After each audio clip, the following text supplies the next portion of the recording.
kita melanjutkan eksposisi Credo Rasuli kita, dan bagian saya pada hari ini cukup panjang ya. Jadi saudara bisa bersabar karena ada bagian-bagian yang luar biasa menarik dan cukup kontroversi juga. Jadi eksposisi Credo Rasuli pada minggu ini yaitu butir menderita sengsara di bawah pemerintahan Pontius Pilatus, disalibkan, mati dan dikuburkan, turun ke dalam kerajaan maut. Judulnya aja udah panjang, Bapak Saudara ya. Kalimat-kalimat dalam Credo Rasuli mungkin sudah begitu akrab setiap minggu kita nyatakan, saudara. Tapi pernahkah kita berhenti sejenak dan bertanya, mengapa gereja merasa perlu menyebut nama Pontius Pilatus dalam pengakuan iman? Di Alkitab, dia merupakan orang yang membuat Yesus tersalib. Kenapa harus disebutkan? Bahkan bagi setiap orang-orang percaya di segala abad dan tempat, nama dia jadi populer, saudara ya, dalam pengakuan iman. Dan bahkan ada satu frasa yang menambahkan kalimat turun ke dalam kerajaan maut. Jadi saya akan fokus pada dua hal itu, walaupun yang lainnya juga akan saya bahas. Mengapa tidak cukup berkata Yesus mati dikuburkan? Kenapa ada frasa tambahan turun ke dalam kerajaan maut? Ya, kita akan menuju ke sana nanti. Jadi hari ini kita mau belajar, kita mau membuktikan sesuatu bahwa kematian Yesus bukanlah kecelakaan sejarah, Bapak Ibu Saudara, atau akibat dari orang-orang yang gak tahu apa yang mereka lakukan. Bahkan di bawah kuasa manusia yang tampaknya kuat dan berpengaruh seperti Pontius Pilatus, rencana Allah tetap berjalan dengan sempurna untuk keselamatan dunia. Katakan amin. Khotbah eksposisi hari ini akan saya bagi menjadi 3 bagian. Yang pertama adalah Kristus menderita di bawah pemerintahan Pontius Pilatus. Bagian kedua disalibkan, mati dan dikuburkan. 3 turun ke dalam kerajaan maut. Kita akan melihat dalam bagian yang pertama. Ya, Kristus menderita di bawah pemerintahan Pontius Pilatus.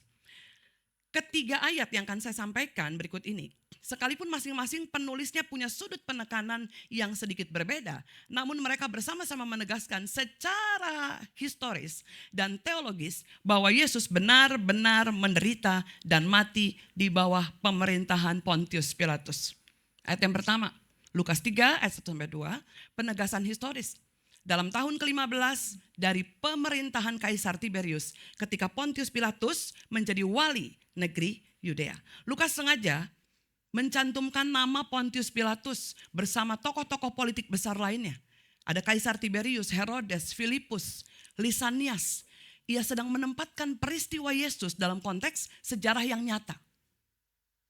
Artinya Lukas tidak sedang menulis mitos atau alegori, Bapak Ibu Saudara, tapi sejarah yang nyata, konkret.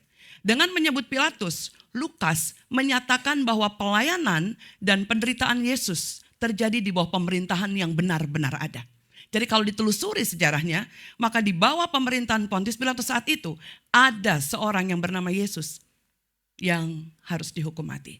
Yakni di masa kekuasaan Pontius Pilatus, kekuasaan Romawi di atas Yudea saat itu. Jadi Yesus hidup dan menderita dalam sejarah dunia nyata. Ayat yang kedua, Matius 27, ayat 2, Matius 27 ayat 2, kemudian 24-26, penegasan secara yuridis. Tadi secara histori, ini secara hukum dan politik. Mereka membelenggu dia, lalu membawanya dan menyerahkannya kepada Pontius Pilatus, wali negeri itu. Maka Pilatus menyerahkan Yesus kepada mereka untuk disalibkan. Kembali ada nama Pontius Pilatus dalam penekanan yang berbeda. Yang pertama secara histori, disejajarkan dengan para penguasa di zaman itu. Yang kedua, secara hukum dan politik jelas membelenggu dia, membawa, menyerahkan kepada Pontius Pilatus, wali negeri itu, dan Pilatus menyerahkan Yesus kepada mereka untuk disalibkan. Dalam konteks ini, pandangan ini, Matius menunjukkan bahwa Pilatus adalah otoritas pemerintah resmi yang menjatuhkan hukuman mati kepada Yesus. Jadi meskipun Pilatus tahu bahwa Yesus tidak bersalah, kalau saudara baca di ayat 24, ia menyerahkan Yesus demi tekanan publik. Artinya, penderitaan Yesus berasal dari keputusan resmi sebuah negara. Bukan sekedar tindak kekerasan yang random atau acak. Ini menegaskan bahwa penolakan terhadap Yesus datang dari seluruh sistem dunia. Politik, hukum, masyarakat, mereka semua melakukan penolakan kepada Yesus. Yesus menderita secara resmi di bawah pemerintahan Pilatus dan mati karena ketidakadilan manusia. Ayat yang ketiga, 1 Timotius 6:13, penegasan teologis dan kesaksian. Aku menasihatkan engkau di hadapan Allah yang menghidupkan segala sesuatu dan di hadapan Kristus Yesus yang telah memberikan kesaksian yang benar di muka Pontius Pilatus. Turutilah perintah ini tanpa noda dan tanpa celah sampai pada saat Tuhan kita Yesus Kristus menyatakan dirinya. Paulus menyebut peristiwa itu sebagai sebuah kesaksian. Kesaksian Kristus di hadapan Pilatus. Ia tidak hanya dihakimi, tapi menyaksikan kebenaran Allah bahkan dalam penderitaan dan kematiannya. Artinya Paulus gak sekedar mengulang kembali fakta sejarah, tetapi menafsirkan makna rohaninya. Bahwa apa? Penderitaan Yesus di bawah Pilatus adalah tindakan ketaatan dan kesetiaan kepada kebenaran Allah. Ini menjadi teladan juga bagi orang percaya yang setia pada iman sekalipun dalam tekanan dunia.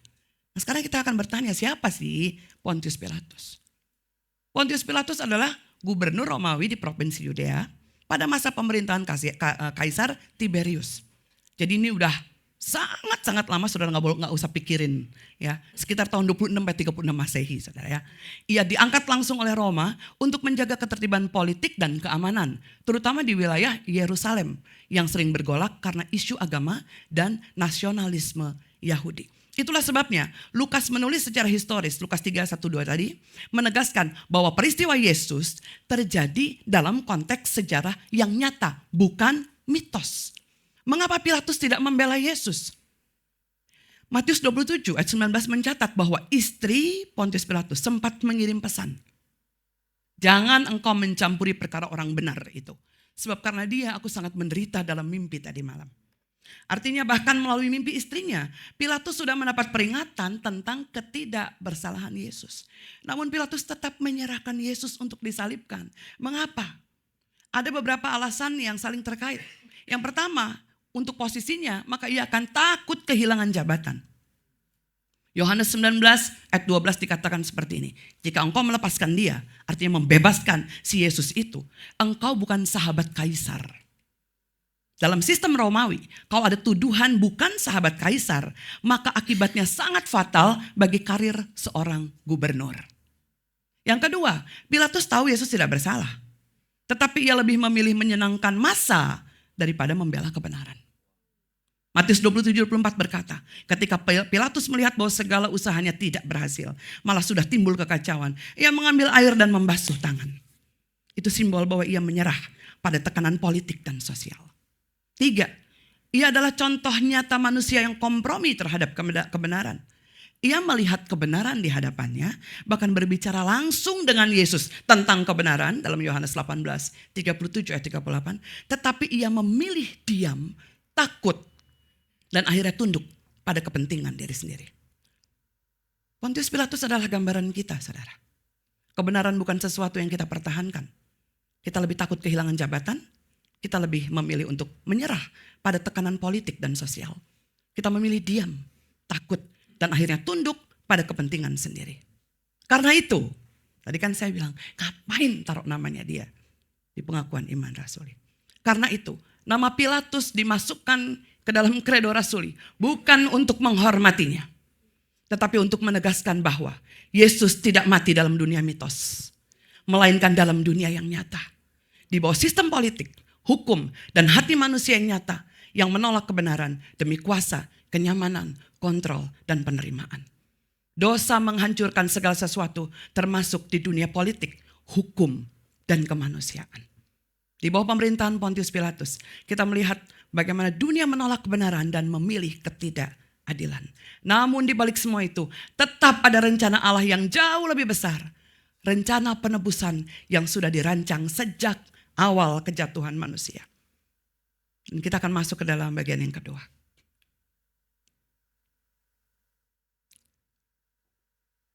Ini gak ada yang mau foto? Oh ya, gak usah ya, lanjut. Ini jemaat ini paling hobi foto-foto ya. Oke, saya gak mau lihat muka kalian, takut distract. Nah kan ada Ibu Gembala ya. Oke, ini bagian yang kedua ya. Yesus tidak mati dalam dunia mitos. Saudara bahagia banget gak sih denger ini? Enggak ya, ya udah kita lewat ya. Oke. Bagian kedua, Disalibkan, mati, dan dikuburkan. Jika melalui ketidaktaatan Adam pertama manusia jatuh ke dalam kematian, maka melalui ketaatan Adam kedua yaitu Kristus, ia rela mati agar kita memperoleh hidup. Sebab sama seperti oleh ketidaktaatan satu orang dalam Roma 5:19 katakan banyak orang menjadi berdosa, demikian juga oleh ketaatan satu orang banyak yang menjadi benar. 1 Korintus 15:21-22 katakan karena sama seperti maut datang oleh satu orang, demikian juga kebangkitan orang mati datang oleh satu orang. Sebab sama seperti orang mati dalam persekutuan dengan Adam, demikian juga semua orang akan hidup dalam persekutuan dengan Kristus. Dalam bagian kredo ini kita melihat 3 tahap nyata dari karya penebusan. Yang pertama, disalibkan. Disalibkan merupakan hukuman yang paling hina, saudara. Ada 3 ayat yang banyak sekali ayatnya, saudara ya. Tapi ini saya ambil dari 3 ayat saja. Galatia 3:13, Kristus telah menebus kita dari kutuk hukum Taurat dengan menjadi kutuk karena kita. Sebab ada tertulis, terkutuklah orang yang digantung pada kayu salib. Filipi 2:8. Dan dalam keadaan sebagai manusia, ia telah merendahkan dirinya dan taat sampai mati, bahkan sampai mati di kayu salib. Ibrani 12:2. Karena sukacita yang disediakan baginya, ia menanggung salib dengan mengabaikan kehinaan dan duduk di sebelah kanan tahta Allah. Terkutuklah, dia merendahkan diri, mengabaikan kehinaan. Jadi jelas bahwa disalibkan merupakan penghinaan yang besar. Salib yang hina di mata dunia justru menjadi tanda kasih dan ketaatan yang agung di mata Allah. Kematian Yesus bukan sekedar akhir kehidupan, saudara. Jadi waktu dia disalib, dia menanggung semua kutuk. Dia menanggung rendah diri, dipermalukan, dan dia menanggung kehinaan kita. Bagian yang kedua, di part 2 saya cepat saja saudara ya. Karena gereja ini setiap kali ibadah kita terus diingatkan tentang bagaimana karya salib Kristus. Bagian yang kedua mati, disalibkan, mati. Mati merupakan penebusan sempurna yang terselesaikan. Yohanes 19:30, sesudah Yesus meminum anggur asam itu berkatalah ia, sudah selesai. Roma 6:10, Kristus mati sekali untuk selamanya, untuk menebus dosa-dosa kita. Tetapi hidupnya sekarang sepenuhnya bagi Allah. Kristus mati dan kematiannya itu cukup sekali untuk selamanya. Menanggung dosa kita. Dan sekarang hidupnya sepenuhnya bagi Allah. Hidupnya bukan untuk dirinya sendiri tetapi bagi kita semua orang percaya. Di kayu salib, Kristus menyelesaikan seluruh karya penebusan. Tidak ada lagi yang perlu ditambahkan. Bapak Ibu Saudara gak perlu belaga-belaga benar gitu ya. Untuk menambahkan, gak perlu saudara. Atau menambah jam-jam pelayanan saudara. Gak perlu juga. Tetapi kita juga tahu, kalaupun itu kita lakukan, itu karena rasa syukur kita kepada karya Dia yang luar biasa. Gak ada lagi yang perlu ditambahkan. Bahkan pandangan-pandangan orang tentang bagaimana seharusnya manusia itu hidup dengan berbagai macam cara saudara. Dengan A, B, C cara saudara, baru A, B pasti failed. Apalagi Taurat itu gak bisa dilanggar satu pun. 9 saudara bisa, 1 gak bisa. Tetap gak bisa saudara. Hukumannya maut, mati. Tetapi di kayu salib, berita yang luar biasa. Gak ada lagi yang perlu ditambahkan. Bagian ketiga, bagian C maksud saya. Dari bagian yang kedua. Dikuburkan. Bukti kematian yang nyata.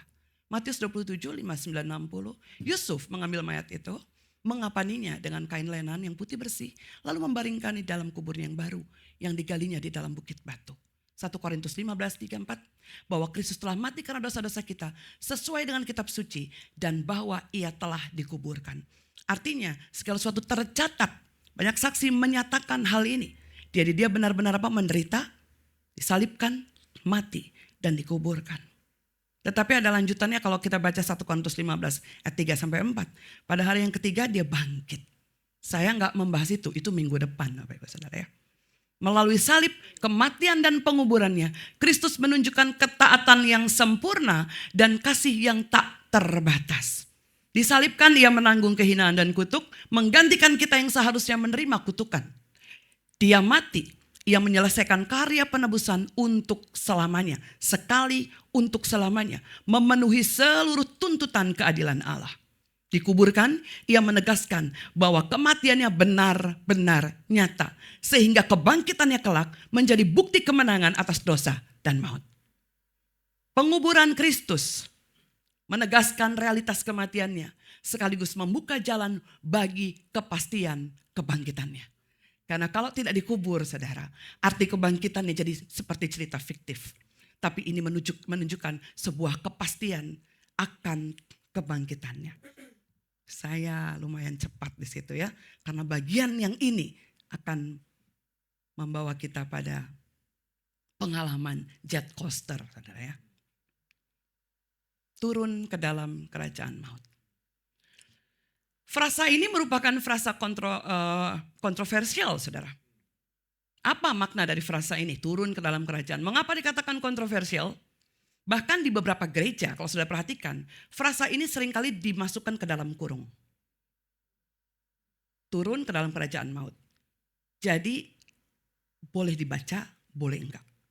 Kemudian ada beberapa gereja yang meniadakan kata ini. Disalibkan, mati dan dikuburkan, bangkit pada hari yang ketiga. Ya, frasa ini memang menjadi kontroversi. Karena begini saudara, kita memiliki 3 persoalan dasar. Di dalam seluruh orang-orang teolog itu selalu punya 3 masalah dasar dalam menjelaskan sesuatu. Yang pertama masalah atau persoalan pada apa? Salinan. Yang kedua terjemahan. Yang ketiga penafsiran, saudara. Jadi ketiga ini merupakan persoalan. Ya, dalam versi paling awal di abad kedua dan 3 yang sering disebut Old Roman Creed, pengakuan iman Roma lama, belum memuat kata He descended into hell atau turun ke dalam kerajaan maut ini. Bentuknya seperti ini di awal, abad 2 dan 3. Suffered under Pontius Pilate, was crucified, dead and buried. On the 3rd day he rose again. Langsung di skip, nggak ada. Ya saudara. Jadi frasa descended ad inferos dalam bahasa Latin atau diterjemahkan he descended to the lower regions atau to the dead baru muncul sekitar abad 4. Kemungkinan besar pertama kali dalam versi credo dari gereja Aquileia, Italia Utara. Ini akan banyak sekali sejarah karena ada beberapa salinan yang gak mungkin saya minta kepada yang bikin ya saudara ya. Saudara pikir aja sendiri gimana caranya itu. Tetapi frasa ini mulai resmi ditambahkan ke dalam bentuk credo yang dipakai di seluruh gereja barat khususnya di wilayah Latin dan Roma baru sekitar abad 7 dan 8. Versi ini kemudian dikenal menjadi Apostles' Creed yang kita baca tadi. Jadi ada tulisannya he descended into hell. Ya. Jadi bisa kita lihat bahwa ada masalah yang pertama dari level salinan. Mengapa saya bilang itu masalah? Karena mengapa tidak dari awal ditulis? Mengapa baru perubahannya di abad keempat dari 2-3 muncul creed yang pertama, tapi di abad yang keempat dimunculkan tapi sempat dihilangkan, lalu dipastikan kembali. Itu abad ke-7 menurut dari 4-7 ke 8 itu bukan sebentar. Jadi karena frasa ini nggak dimuat sejak awal, maka menimbulkan pemikiran dari para ahli bahwa frasa ini tidak asli. Jadi kita punya problem yang pertama tadi problem salinan. Apalagi frasa ini dari bahasanya, ini problem kedua. Tidak hanya dapat diterjemahkan ke dalam turun ke dalam neraka, tetapi ada yang menerjemahkan turun ke dalam kerajaan maut. Bahkan terjemahan yang lain berkata turun di antara kematian. Jadi pertama salinannya ada masalah, yang kedua terjemahannya. Karena nggak bisa merujuk kepada satu terjemahan yang pasti, maka banyak sekali para pemikir, ahli bahkan teolog yang mendebatkan frasa ini. Level salinan, level terjemahan. Nah, jika kita, bahkan gereja ini tetap membacakan frasa itu, mari setidaknya kita harus tepat di dalam level penafsiran. Ini adalah paling tidak ini yang membuat kita ada sedikit jalan keluar saudara untuk tetap menggunakan itu atau tidak. Karena begini saudara, saudara jangan pernah melakukan sesuatu kalau saudara nggak ngerti. Itu akan menyesatkan. Lebih baik saudara tahu tersesat, tapi saudara tahu tersesat.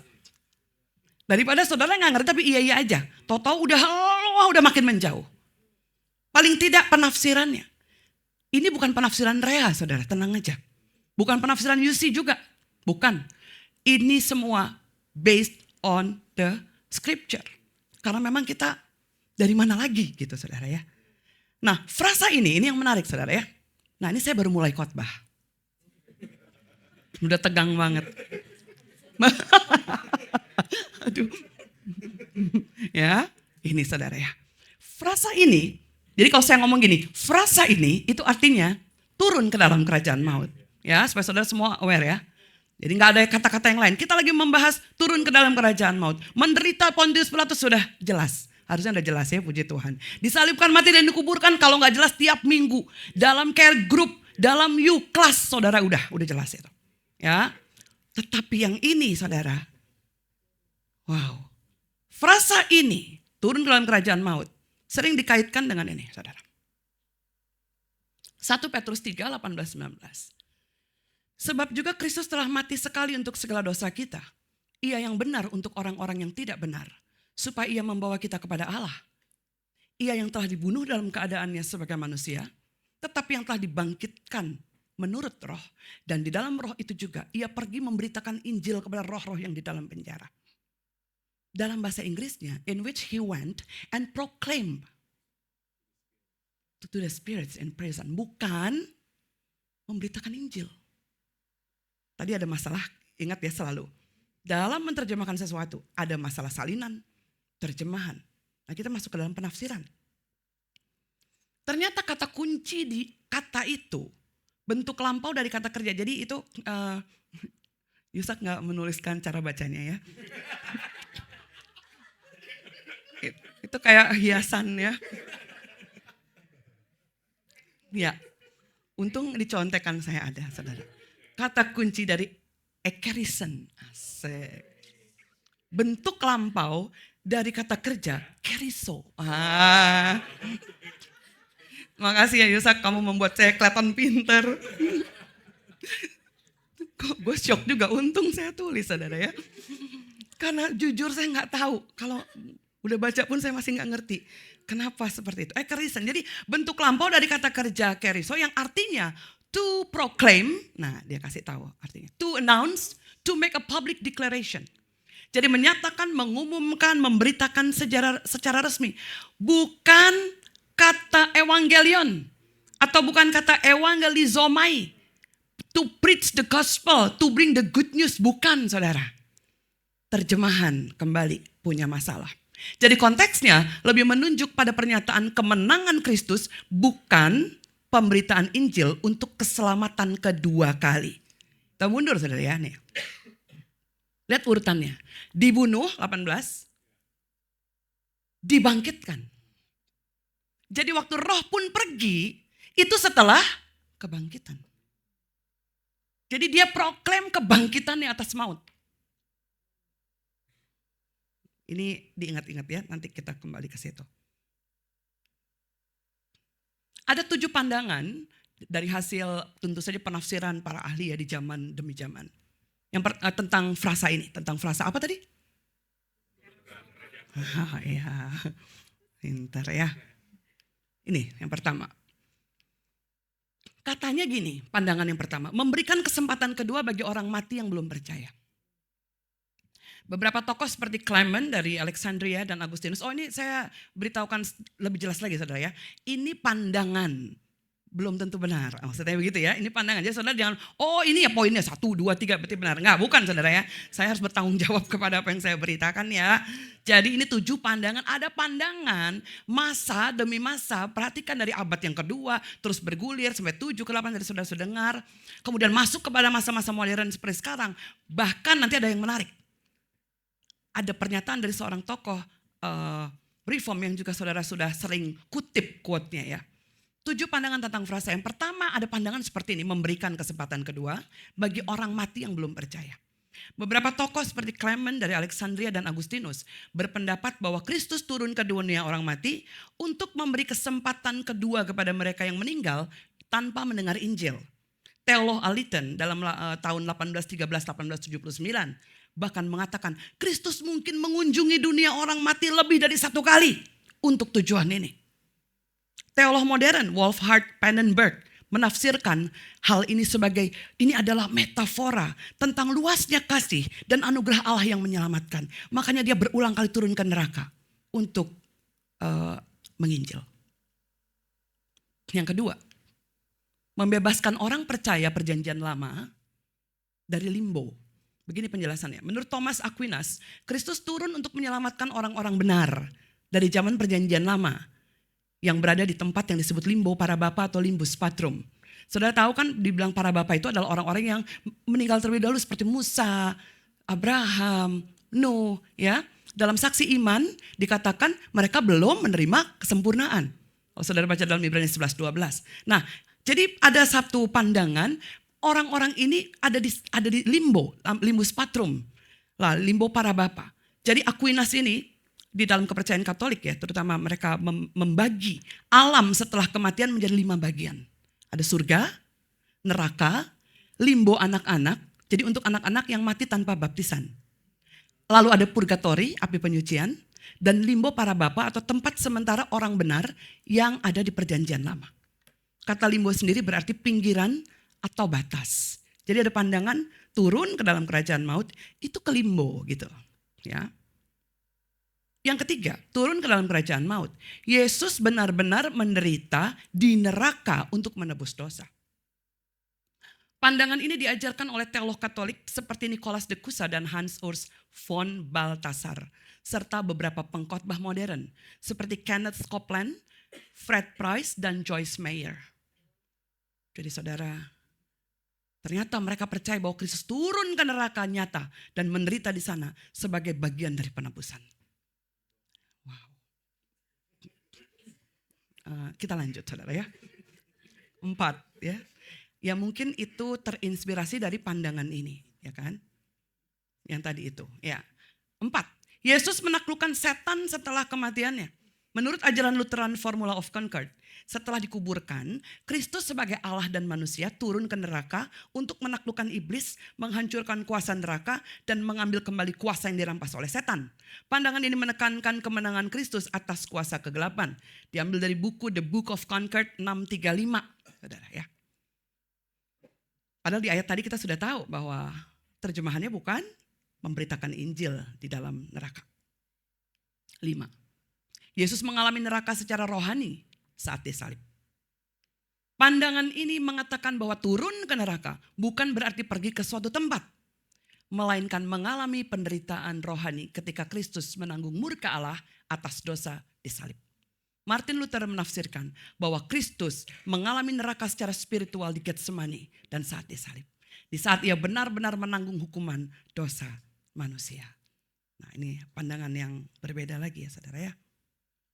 Yang keenam, Yesus sungguh mati dan tinggal dalam keadaan kematian. Pandangan ini menafsirkan frasa turun ke dalam kerajaan maut sebagai ungkapan metaforis bahwa Yesus benar-benar mati dan dikuburkan. William Perkins berkata ketika ia mati dan dikuburkan, ia ditahan oleh kuasa maut selama 3 hari. Di dalam Westminster Larger Catechism, Q&A 50 juga menjelaskan bahwa perendahan Kristus atau the humiliation of Christ setelah kematian berarti ia dikuburkan dan tetap berada dalam kuasa kematian sampai hari yang ketiga. Jadi tubuhnya itu benar-benar mati. Frasa ini menunjukkan sebuah metafor tentang benar-benar mati dan dikuburkan, berada dalam kematian yang sejati selama 3 hari secara manusiawinya Yesus. Inilah makna sebenarnya dari frasa turun ke dalam kerajaan maut. Yang ketujuh, ini pandangan yang ketujuh. Saya hanya ambil 7 pandangan ini. Gabungan pandangan 5 dan 6. Dalam pandangan yang kelima, kita ingetin lagi saudara. Melainkan apa? Turun ke penderitaan rohani. Menafsirkan secara spiritual. Ya.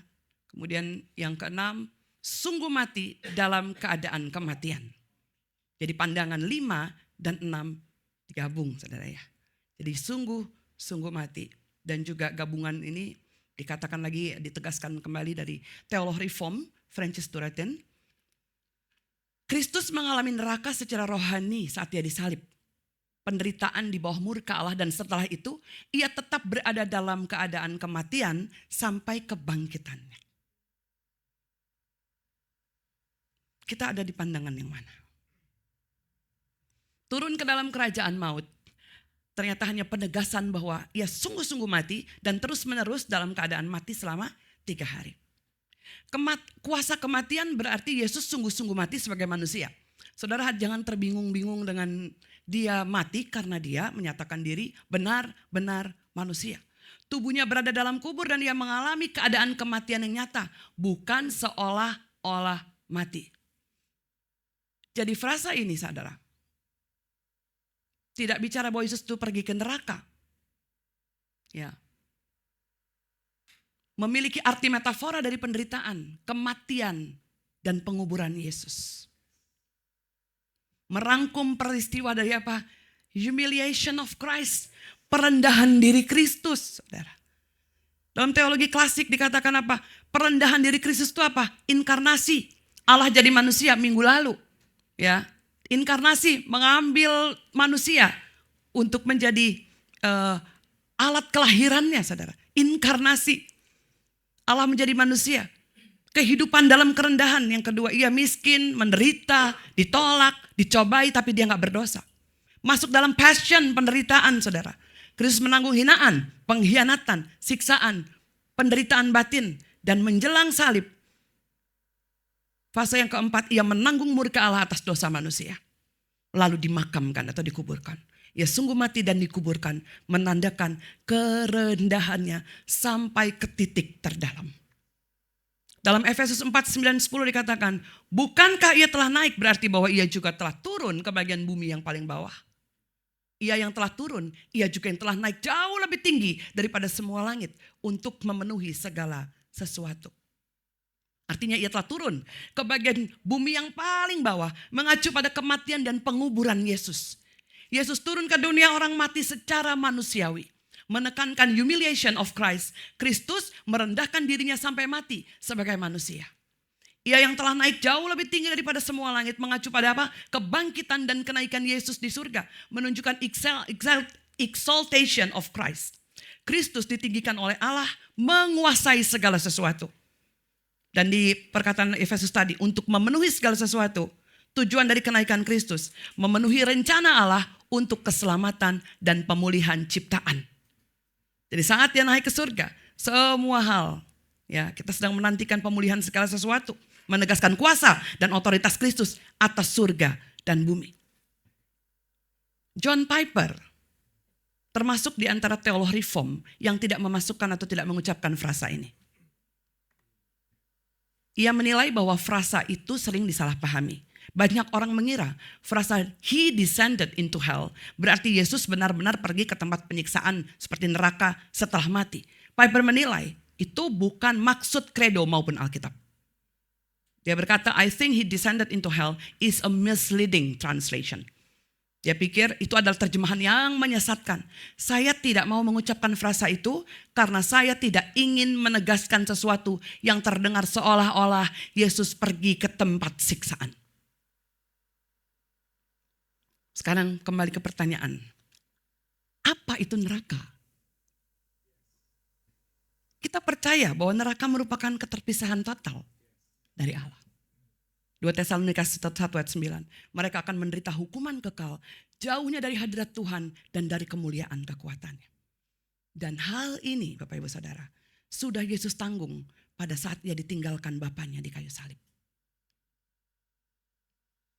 Sekitar jam 3 petang, Yesus berseru dengan suara nyaring, Eli, Eli, lama sabachthani. Artinya, Allahku, Allahku, mengapa engkau meninggalkan aku?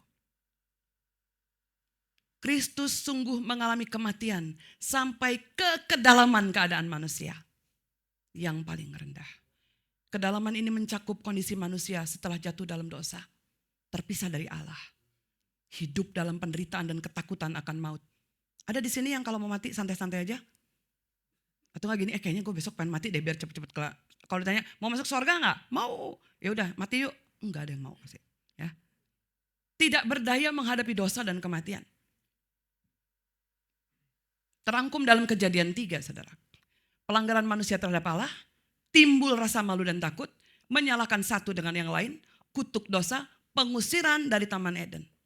Keadaan manusia dalam tiga hal ini di dalam Kejadian 3 merupakan puncak keterpisahan dengan Allah. Ini neraka, saudara. Jalan menuju pohon kehidupan sebagai simbol hidup kekal dan persekutuan Allah ditutup. Di masa Kejadian 3 sampai pengusiran dari Taman Eden. Kalau saudara benar-benar menyadari betapa seriusnya dosa, itulah neraka. Gak usah tunggu kita mati, saudara.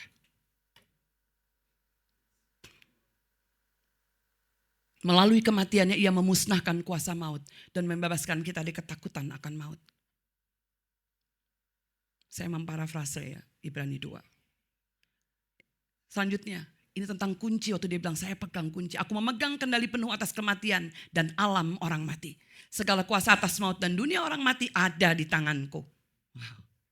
Yang ketiga, Kristus menanggalkan kemuliaannya hidup sebagai manusia dan mengalami kematian sampai ke titik terendah. Bahkan masuk ke kondisi non-kehidupan sebelum bangkit.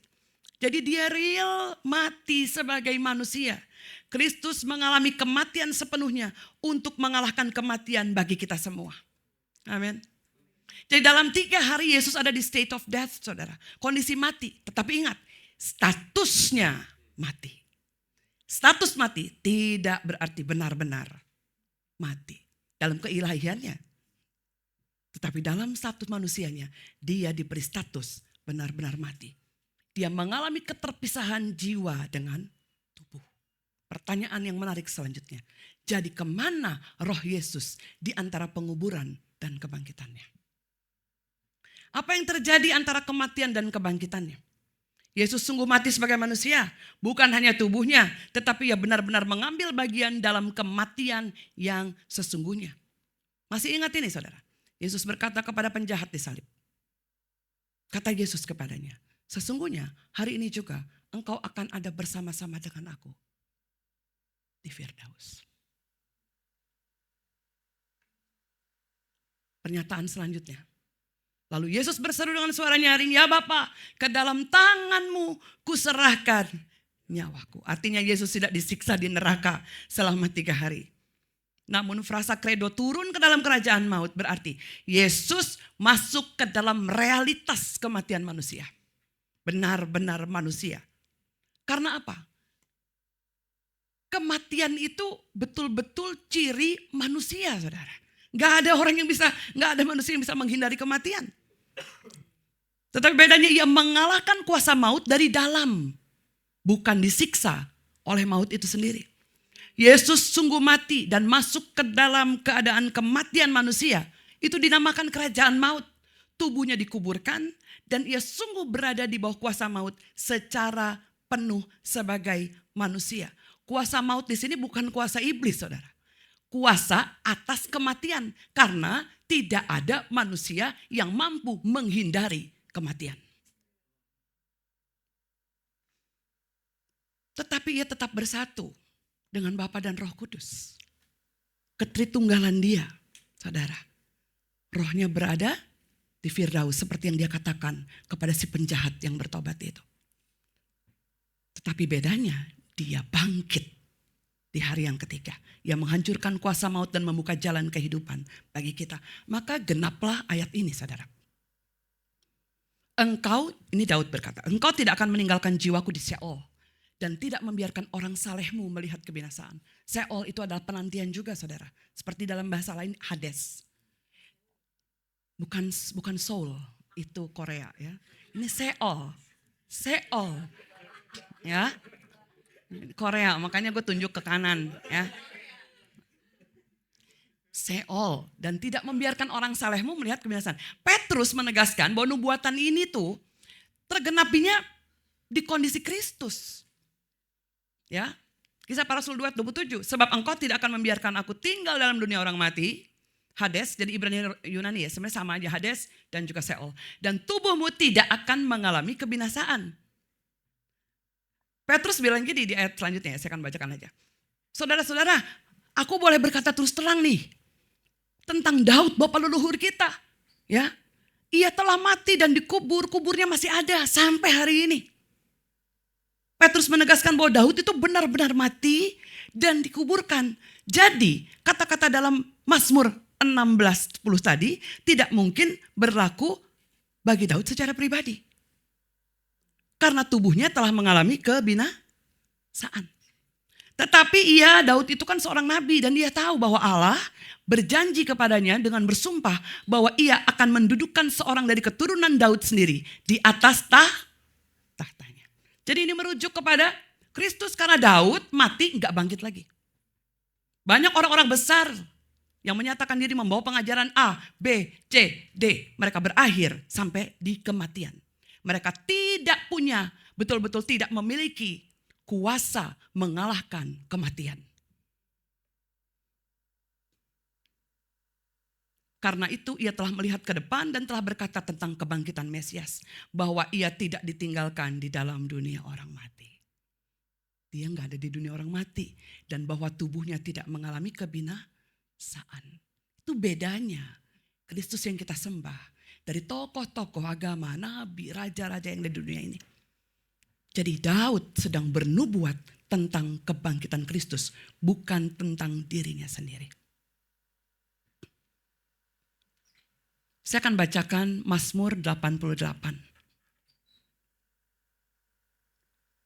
Untuk pemimpin biduan, nyanyian Heman orang Esrahi, suatu nyanyian ratapan. Mazmur 88 adalah salah satu mazmur tergelap di seluruh Alkitab. Perikopnya itu doa pada saat sakit parah. Kondisinya itu seperti situasi sedang koma. Ya Tuhan Allah keselamatanku, siang dan malam aku berseru kepadamu. Biarlah doaku datang ke hadapanmu. Sendengkan telingamu kepada seruanku. Karena jiwaku kenyang dengan kesusahan dan hidupku sudah sampai ke dunia orang mati. Aku terhitung bersama-sama dengan orang yang turun ke liang kubur. Aku seperti seorang yang tidak berdaya lagi. Aku ditinggalkan di antara orang mati seperti orang yang terbunuh dan terbaring di liang kubur yang tidak kau singgung lagi dan yang terpisah dari perhatianmu. Engkau menaruh aku dalam lubang yang paling bawah, dalam tempat yang gelap dan dalam. Kemurkaanmu menekan aku dan segala gelombangmu kau limpahkan kepadaku. Engkau menjauhkan kenalan-kenalanku daripadaku. Engkau membuat aku menjadi kekejian bagi mereka. Aku tertutup dan tidak dapat keluar. Mataku menjadi kabur oleh karena sengsara. Ya Tuhan, aku telah berseru kepadamu setiap hari. Aku telah mengulurkan tanganku kepadamu. Perhatikan 3 ayat ini. Masakan akan kau lakukan keajaiban bagi orang mati? Atau bangunlah orang mati supaya memuji engkau? Masakan kasih setiamu diberitakan di dalam kubur atau kesetiaanmu di tempat kebinasaan? Masakan keajaibanmu dikenal dalam tempat yang gelap atau kebenaranmu di negeri kelupaan? Saudara, tidak lagi kesempatan saat kita sudah mati. Tetapi aku berseru kepadamu, ya Tuhan, dan pada waktu pagi doaku datang ke hadapanmu. Mengapa engkau membuang aku dan menyembunyikan wajahmu daripadaku? Aku sengsara dan hampir mati sejak kecil. Aku menanggung kedahsyatanmu sehingga putus asa. Panas murkamu melanda aku. Kedahsyatanmu membinasakan aku. Ia mengelilingi aku sepanjang hari seperti air. Mereka mengurung aku bersama-sama. Engkau menjauhkan sahabat dan kenalan daripadaku. Kegelapan telah menjadi sahabatku. Inilah yang dimaksud dengan frasa ini. Bahwa rujukan dari ratapan nyanyian Heman ini menunjukkan ada satu pribadi yang dari kecil sudah diburu untuk dibunuh dan dibinasakan. Ada seorang pribadi yang dari kecil sudah sengsara karena penolakan demi penolakan. Kegelapan telah menjadi sahabatku, turun ke dalam kerajaan maut. Saudara. Apa hubungannya frasa turun ke dalam kerajaan maut dengan keselamatan kita hari ini? Kalau kita menaruh itu di dalam kredo dan setiap minggu kita nyatakan. Apa artinya? Yesus memasuki realitas maut untuk penebusan bagi kita, saudara. Ia masuk ke dalam kematian manusia agar kita tidak perlu takut lagi akan maut. Ia turun ke dalam kerajaan maut yang menggambarkan suatu kengerian yang membuat kita begitu ketakutan akan hidup kita. Dan kita berpikir hidupku hanya tentang ketelanjangan, kengerian, kesendirian, kegelapan, kehilangan, dan sad ending. Supaya kita tidak perlu turun ke dunia orang mati. Dan ia mengubah pandangan kita tentang hal-hal tadi dengan memberikan kita penghiburan kekal dan mengganti ratapan kita menjadi tari-tarian. The true happy ending is coming. Hanya 3 hari dan dia bangkit. Minggu depan dalam lanjutan eksposisi Credo Rasuli, kita akan semakin mengagumi rencana Allah bagi hidup kita ketika kita membahas tentang kebangkitan dan kenaikan dia. Sekalipun pada kenyataannya Bapak Ibu Saudara, gereja-gereja berbeda dalam menafsirkan frasa ini. Ada yang membacanya penuh, ada yang menaruhnya dalam tanda kurung, ada yang menghapus. Bahkan frasa ini pernah menjadi bahan perdebatan di banyak gereja. Namun semuanya sepakat dalam satu hal yang penting. Kristus sungguh mati, masuk ke realitas kematian manusia dan mengalahkannya. Tidak ada kedalaman maut pun yang bisa memisahkan Kristus dari karya penebusannya bagi kita. Gereja ini, UC Jakarta, tetap menyertakan frasa ini dalam pembacaan Credo Rasuli. Karena kami meyakini sesuai dengan penafsiran yang kami pahami, saudara. Bahwa maknanya sejalan dengan kebenaran yang baru saja dijelaskan. Banyak orang hari ini bergumul dengan rasa sakit, ketidakadilan, dan ketakutan akan kematian. Tetapi melalui bagian kecil dari Credo Rasuli ini, kita diingatkan bahwa Kristus tidak hanya tahu tentang penderitaan. Ia mengalaminya. Kristus menderita di bawah pemerintahan Pilatus. Disalibkan, mati, dan dikuburkan, turun ke dalam kerajaan maut. Ia benar-benar turun sampai ke tempat tergelap. Supaya tidak ada penderitaan yang terlalu dalam baginya untuk menjangkau kita. Tidak ada situasi yang terlalu kelam dan menakutkan baginya untuk memeluk bahkan menggendong kita.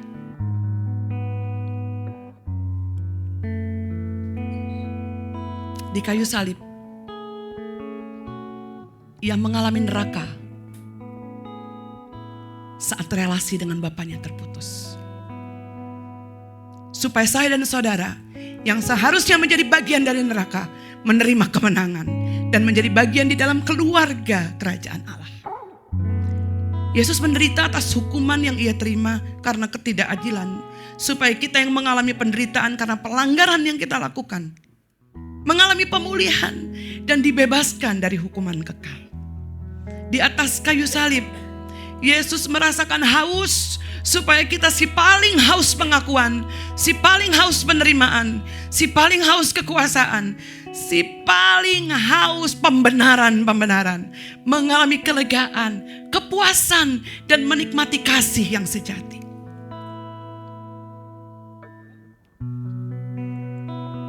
Dan ketika yang fana ini mengenakan yang tidak fana, dan yang mati ini mengenakan yang gak mati, maka akan genaplah firman yang tertulis, kematian telah ditelan dalam kemenangan.